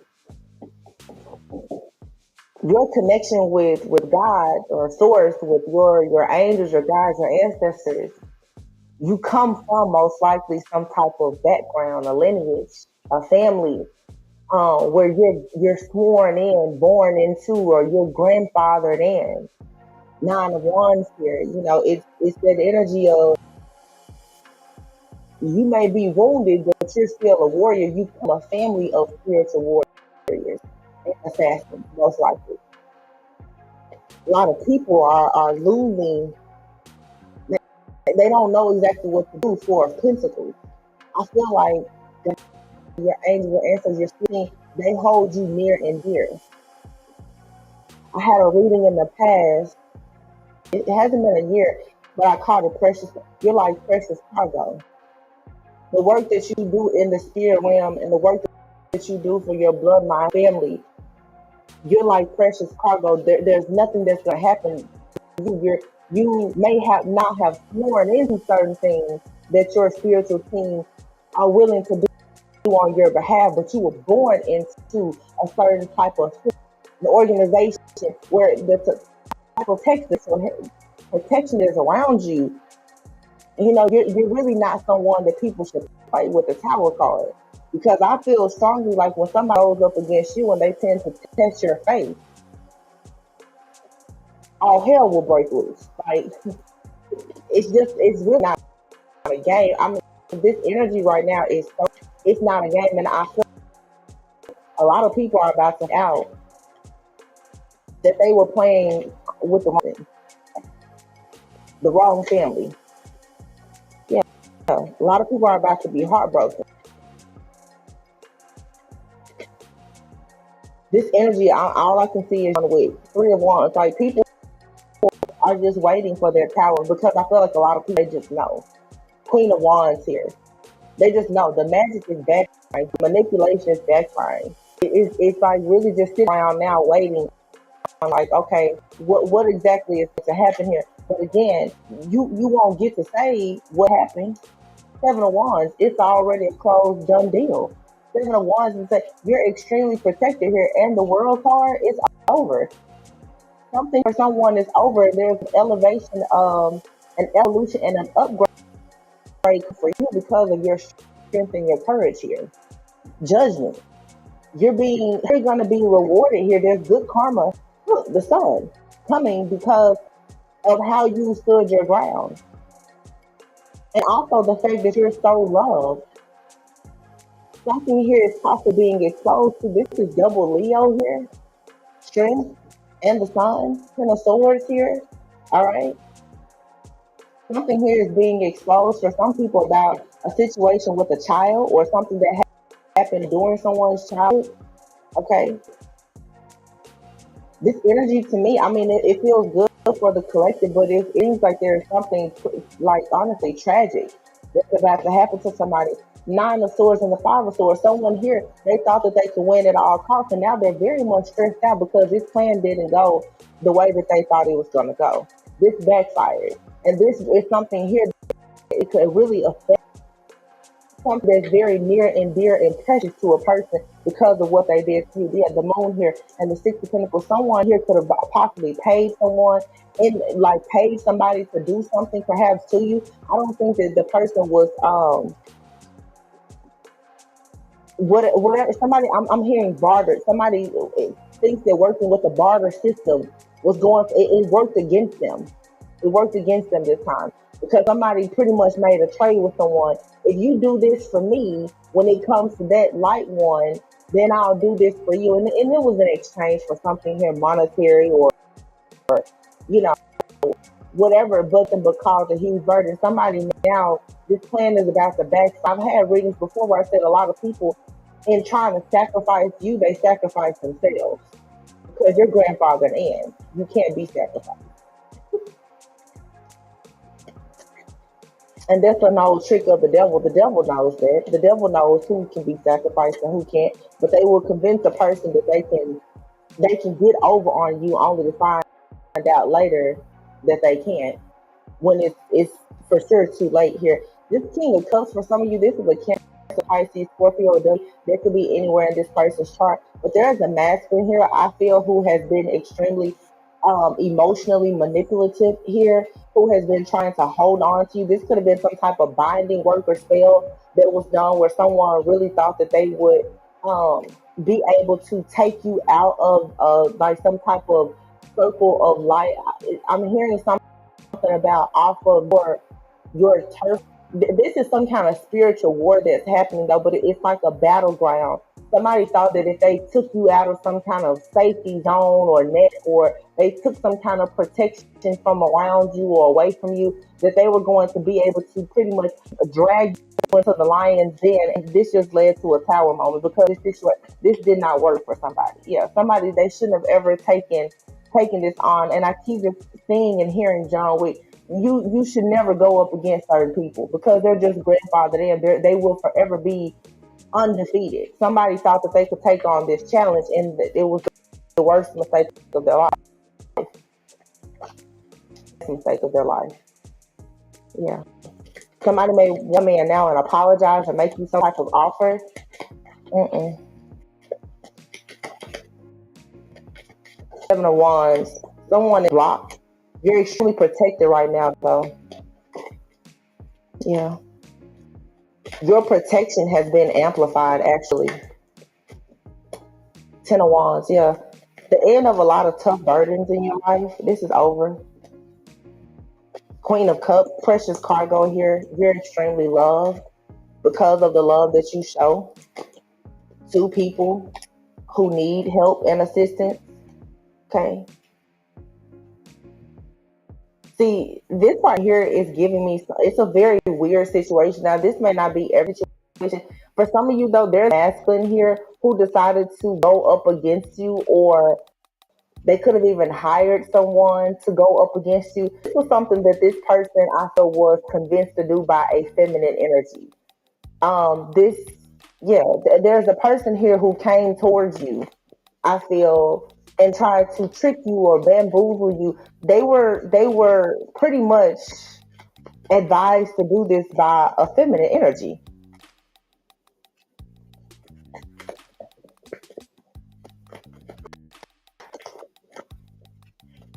Two of Cups.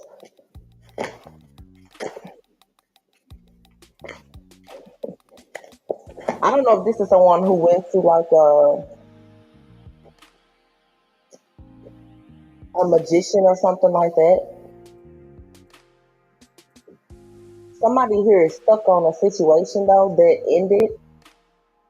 It's like someone wants some type of connection or partnership with you, whether it's business, romantic, platonic, or whatever. But someone now is waiting, or someone shifts is coming in with an offer here.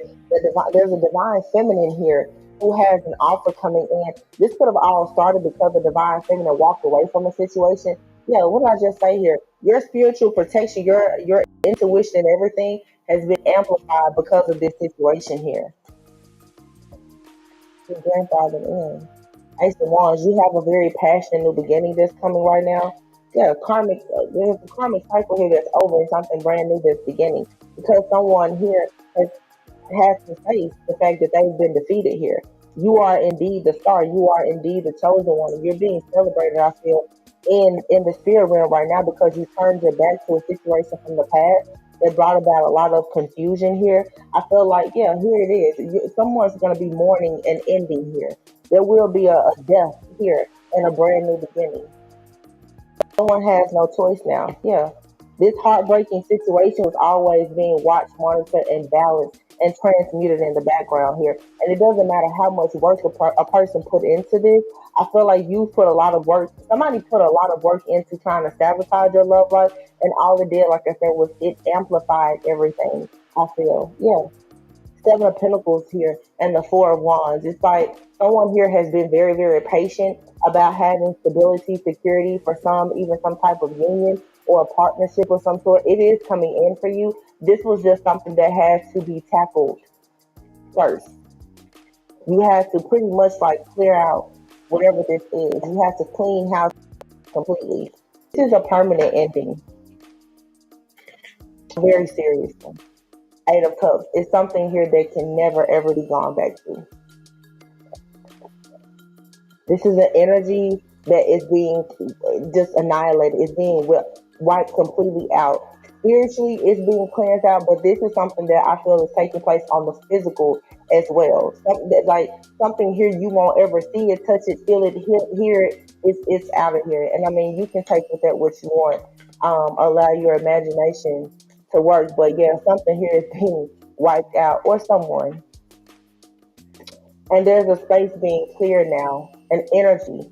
I just see where it's like now, for some of you, it's like a laser focused beam that I'm seeing. And now, when it comes to finances, abundance, opportunities, love, and everything, it's just going to come right to you, because there was something here that was gatekeeping everything that was coming towards you, especially when it came to matters of the heart and you choosing your life path. There was a blockage here on your life path and your love life, but justice is being served here. The truth is out. You see here, justice and judgment came out together, and the Ace of Swords. So something here is completely just over. It's like the white light is being shined down on something. There's things that are being exposed, but I'm hearing something is being extracted. There's something being extracted out of your life. It's being taken out. It's being removed. It has to make an exit. It's a permanent ending here, where you get to go on a journey, but something here is being forced now to leave your life. For some of you, this is a hex, it's a curse, it's a person, it's an entity, it's an attachment. It's something here that it just has to go, and it can never return. And it's creating a very beautiful pathway for you. Yeah, Page of Wands. You get to be passionate and optimistic and excited now about actually having wish fulfillment. For some of you, if you've been stuck in some type of legal situation, and of course, this isn't you, if you are dealing with a person who has some type of legal situation, all blockages are being removed, and there's about to be a lot of different options and opportunities being presented to someone. Someone here is about to finally get the green light. I feel strongly that this is a masculine, so if there's a masculine here who has been blocked a long time because of a friend, a family member, a lover, some type of entity, something from a past life, or whatever the case may be. There's a blockage being removed here for good. If you are a divine feminine and you're masculine, whether you know this person or you're about to meet them, and there's been a blockage here where this person could not come towards you, now that whatever this issue is has been resolved in the spirit realm. And for a lot of you, it's some type of entity or principality that you've been fighting with. Um, it definitely comes to me like it's some kind of hex, a family hex curse, or something like this here that has had your blessings sort of like bound or just stuck and stagnant in the spirit realm. It's like you're about to have a I don't know, it's what do you call it? I heard waterway, so I don't know if you guys are dealing with someone at a distance. Um, but when I think about like a waterway, that means like there's only one way that you can get to. It's like going towards a treasure island. It's something here. It's not easily accessible for you, because I feel like it's something that is. It's a really big deal. It's something that holds a lot of value, but you're finally getting the key, or it's like you've had the key, but there's just been a blockage here, a major blockage that's been causing a lot of delays. Something here has for sure been causing a masculine energy to not be able to go towards their life path. Um, their true goals, their desires, their dreams, possibly even a feminine energy. There's something being cleared out, and it almost seems like divine feminine had to clear something out from their past in order for a masculine to be able to see them more clearly. This has something to do with sight. Some people here definitely could be receiving some type of upgrade right now, spiritual, with your spiritual eyes, where you're able to see more clearly now. There's a blockage, a third eye chakra that is being removed. This has a lot to do with the crown chakra as well. There's been some type of big illusion here. But there's also, it really has been some type of like curse. someone here has been hexed, cursed, or vexed in some type of way where they just could not see something. Like literally somebody's gifts and their like everything has been just bound is what I'm seeing here.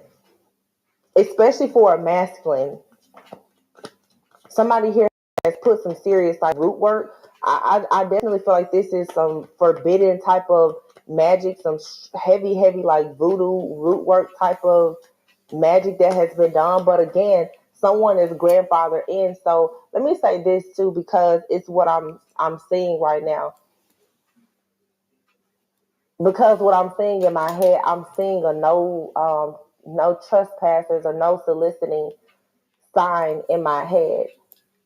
Somebody keeps approaching your home, meaning your actual home, your physical dwelling, your body, your temple, or whatever. They keep approaching you, and your spirit is saying to this energy, to this entity, no trespassers, don't come over here soliciting, and they keep doing it. But it's like someone has decided that they're not going to just stop at approaching you. That somebody has chosen to break in, like enter. They've chosen to completely just dismiss all rules. And what people don't understand when it comes to spiritual warfare and attacks, for there to be karmic justice, okay, for things to be balanced out, sometimes there will be things that will happen against you. So you think about self-defense. You guys, I'm sure you've something here is legal. There's something definitely dealing with a legal situation. You will see stories where a person can break in someone's home, and let's say if you were to fire a shot at them, you could be held accountable for hurting them in some type of way. Sometimes spirit will allow somebody to come into your house and even hurt you because when your shot is fired and the cleanup crew have to come for them, it will be ensured that all things are balanced and it'll go on record as it was truly self-defense. This to me again is the hitman versus the assassin. There's a hitman going into the home of a spiritual assassin who is licensed and trained to kill. Like I said, so you can have power, but you don't have authority. You have power to do certain things, but you don't have the authority to do certain things to certain people when they are grandfathered in. Somebody didn't know that. They don't know the laws of the land. Somebody here definitely is doing a lot of astral traveling and projecting, but the problem is they don't know the laws and the rules of the land. They got on a land, a territory, a timeline, a dimension where they don't know the laws. And I feel like they're stuck there because somebody is getting wiped out completely. They don't know the laws of the land that they went to. I'm hearing you're good in every hood. Somebody, they didn't know that about you. They came in your neighborhood and thought they would just keep watching you go in and out the house, and eventually they decided to come in the home, not knowing, what they were really walking into.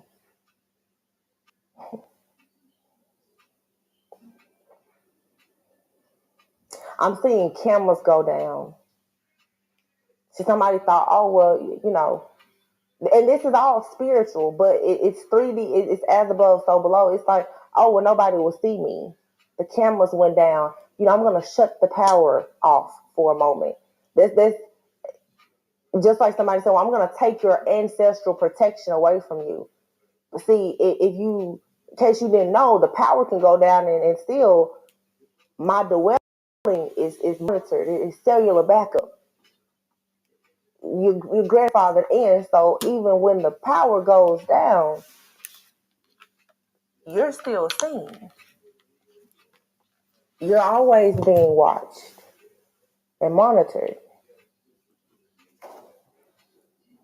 You guys have enemies who don't know the laws of the land. They didn't study you as their target. or they studied you. But because of what you're sworn into, born into, grandfathered in, there's no trace. There's a lot that nobody would do it. Maybe they felt.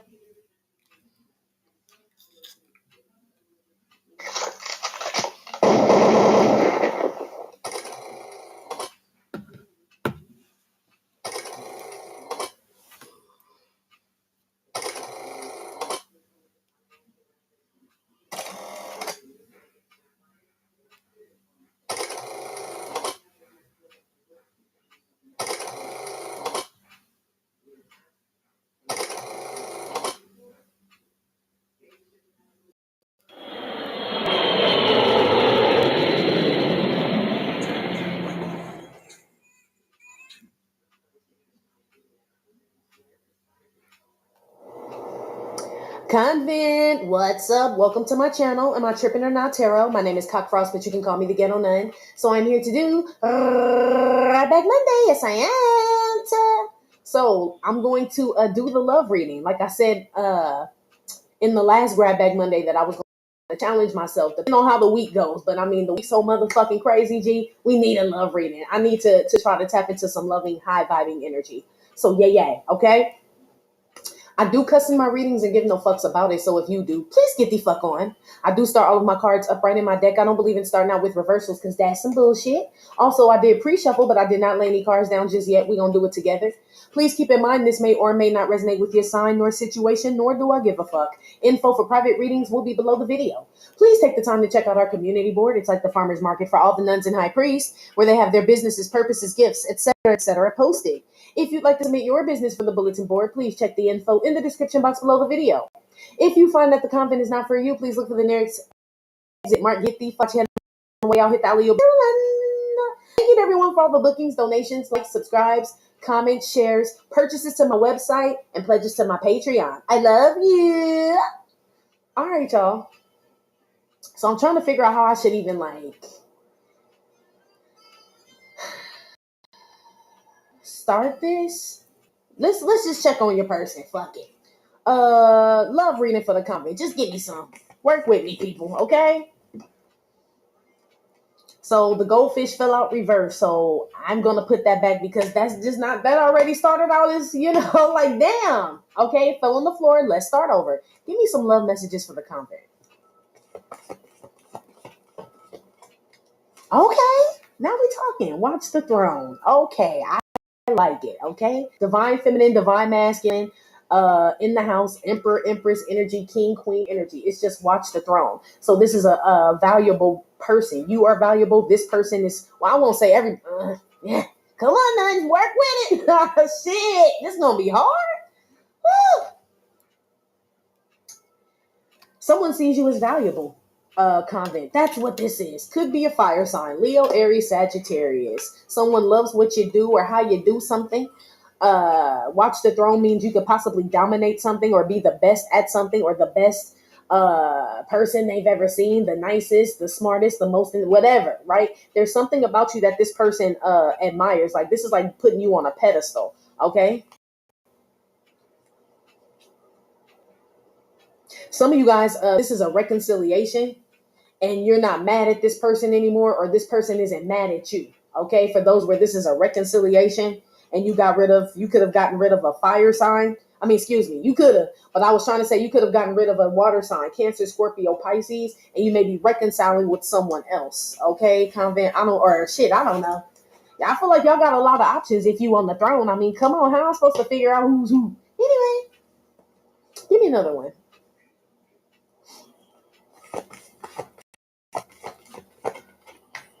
Yeah, shit, I'm supposed to know. He's scared. She's scared. Don't be scared. Yeah, convent, I feel like you kind of intimidate somebody, G. The person that, because it's a love reading. So shit, you see me trying. I felt like this doing this shit, and now look who come out. Okay? This is like somebody who's like, maybe like, I mean, they put you on a pedestal. So this will be like, let's say Princess Di was still here, and this is just Rodney.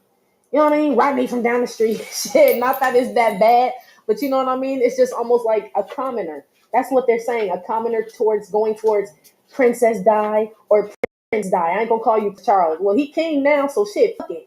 King Charles or Princess Diana, or however you guys want to word that shit, but y'all know what I'm saying.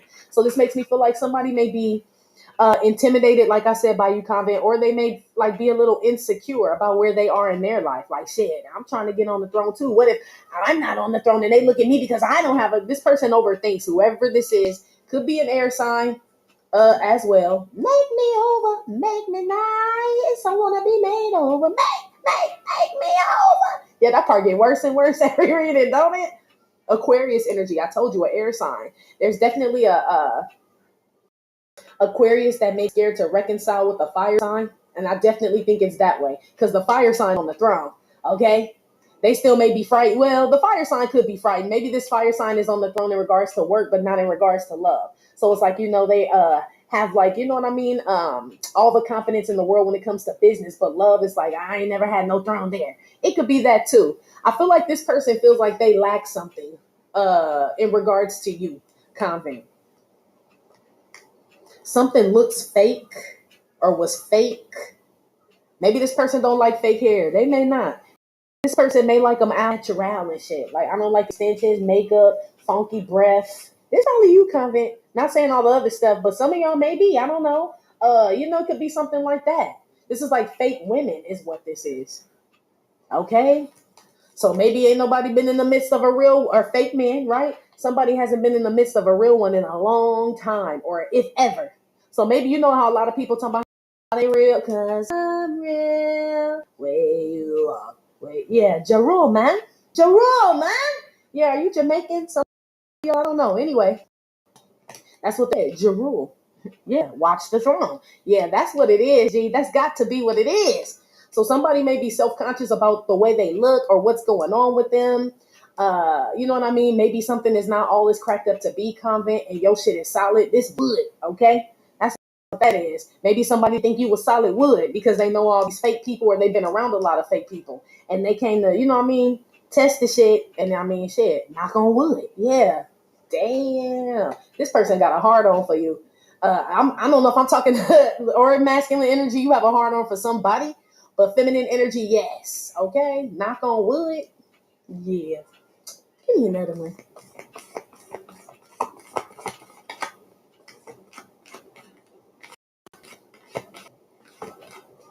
They talking spirit guys. We ain't talking about all that stuff.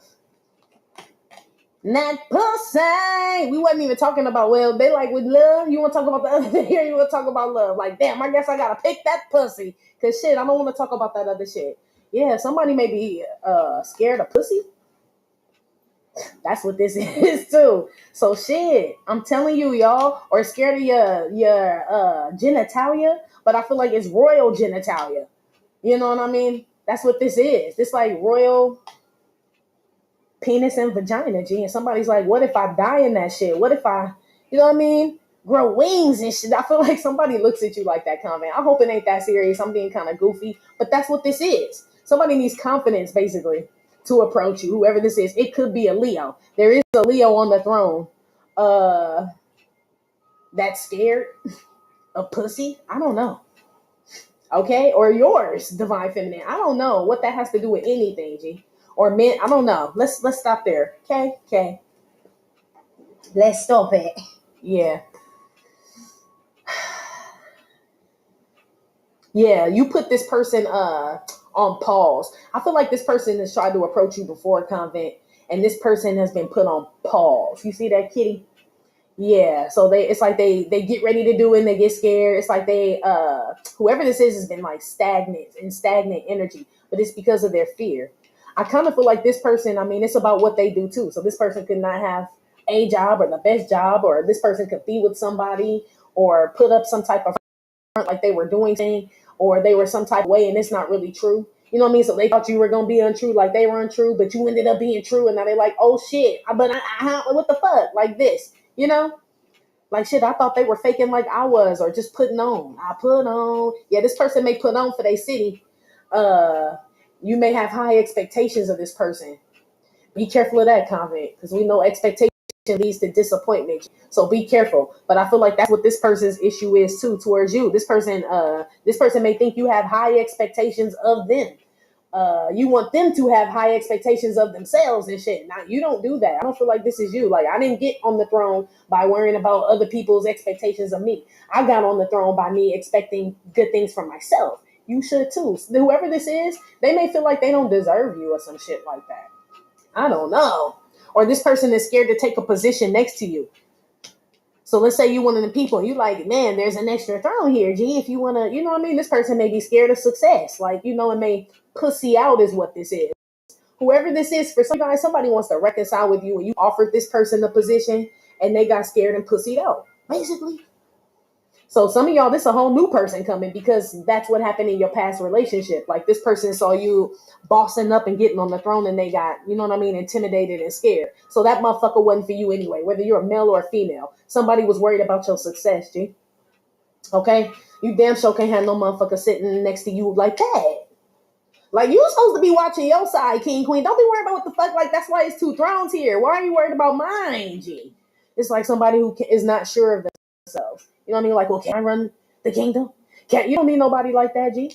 I don't feel like the person that you're destined to be with is like that. I feel like this person is more so like putting too much like pressure on themselves in regards to whoever you are, what energy you hold, or some shit like that. Heavy Leo energy out here. It could have something to do with this full moon in Leo we just had.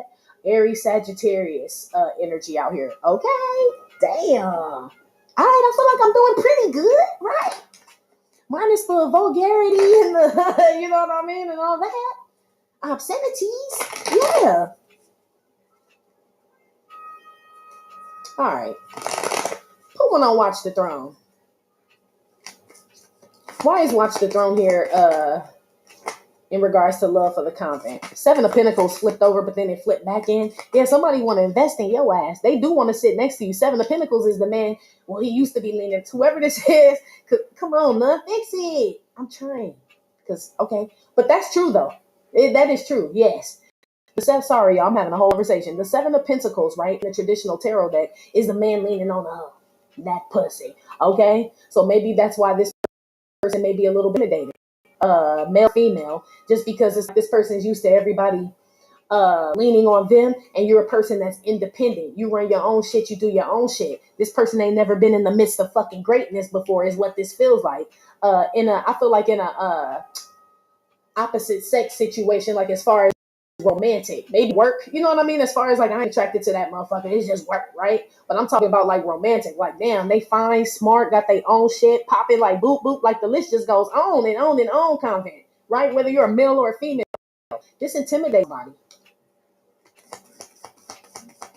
So now this person does want to sit next to you. That's where all this conversation was going, right? Seven of Pentacles. This person does want to invest. Seven of Pentacles is like, I'm here to stay. I'm going to figure it out, because you only need three more Pentacles, which will be figuring something out, planning something.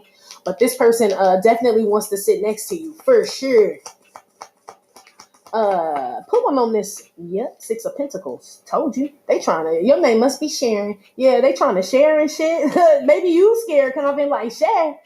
Ain't nobody, I don't know no Sharons. Ain't nobody ever sharing shit with me, old greedy bastards. Sorry, I'm gonna bring it back, convict, because I ain't supposed to be going there. But that's basically what you had said.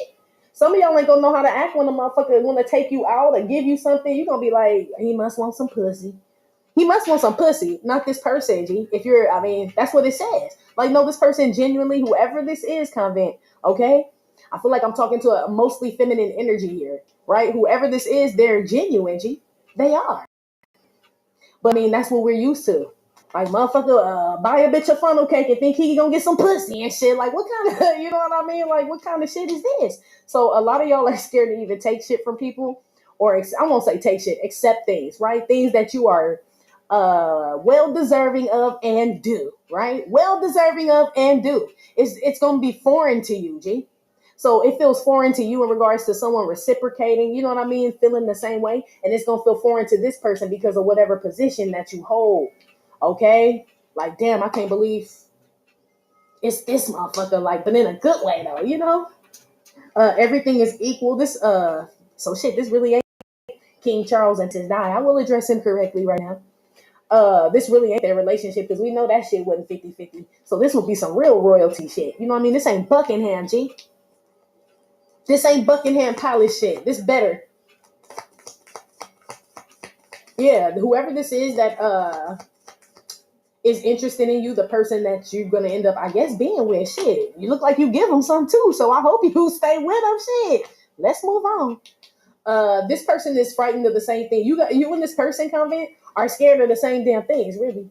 So you may look at this person like, oh my God, this person's on the fucking throne. Like, what if they look at me and I'm just like a little young, you know what I'm saying? Don't even have my shit popping like this person has it. This person may look at you the same way. It may be in regards to something different, but both of you guys kind of admire each other. So it's like kind of scared about what happens if you two do come together. I feel like something great happens. Two thrones equal an empire. What you talking about? That's number whatever, right? But I also feel like someone is scared that somebody wants them for their money or for sex here. There's a fear out here, G. Okay? Yeah, King of Cups at the bottom. Ooh, wait. Let's see. Why the man scared? Why the little boy here scared?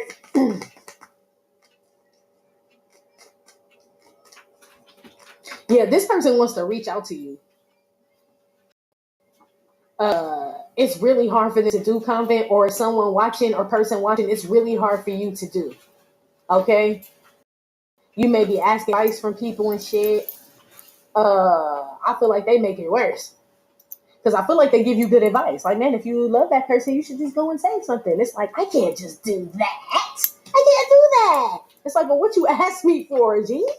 I feel like you've asked, or someone, Convent, whoever this is, right, has asked multiple times or multiple people about what they should do, how they should approach someone. And I feel like some people have given them good advice. Some people then gave them just, you know what I mean, whatever. This is like energy, and then you got love. So some people are giving them good, loving advice, and some people are just, you know what I mean, looking at it like, well, if you bring them in, I ain't gonna get no fucking coin and shit. And I love you. This could be them shit. Some people get advice from people that love their ass secretly, G. Oh, okay.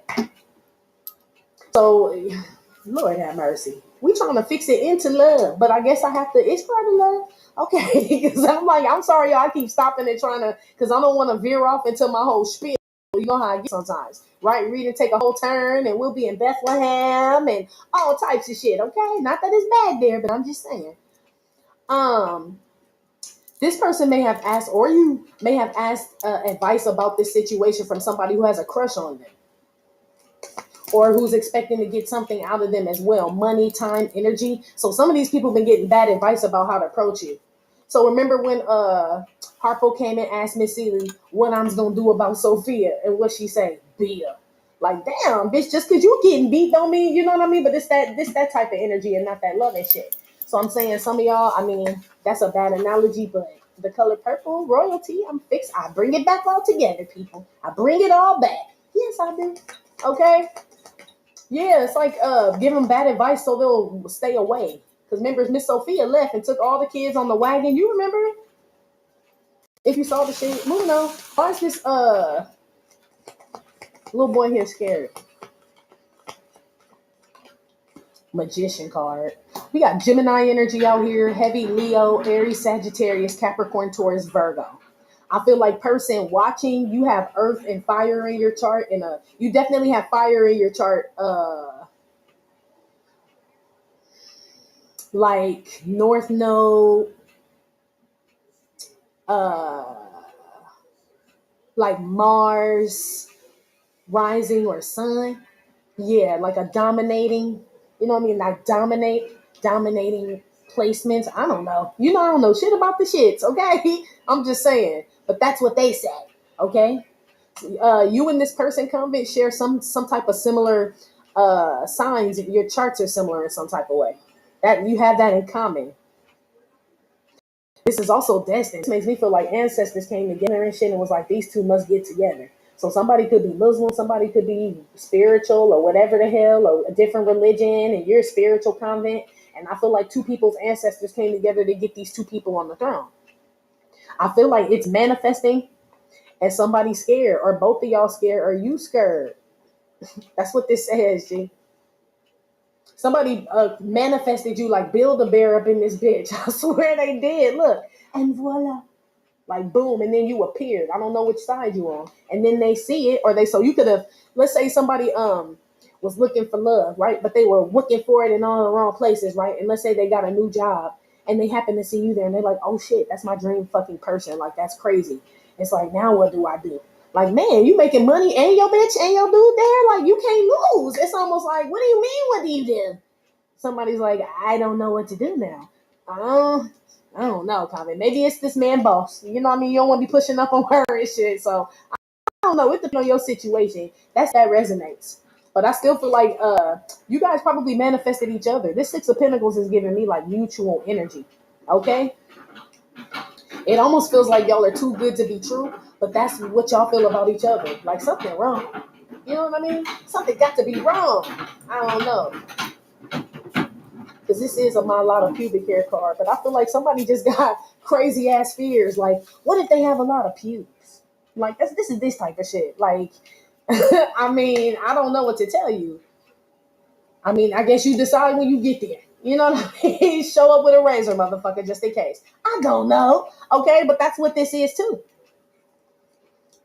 This person could worry about the same thing. Like, what if they're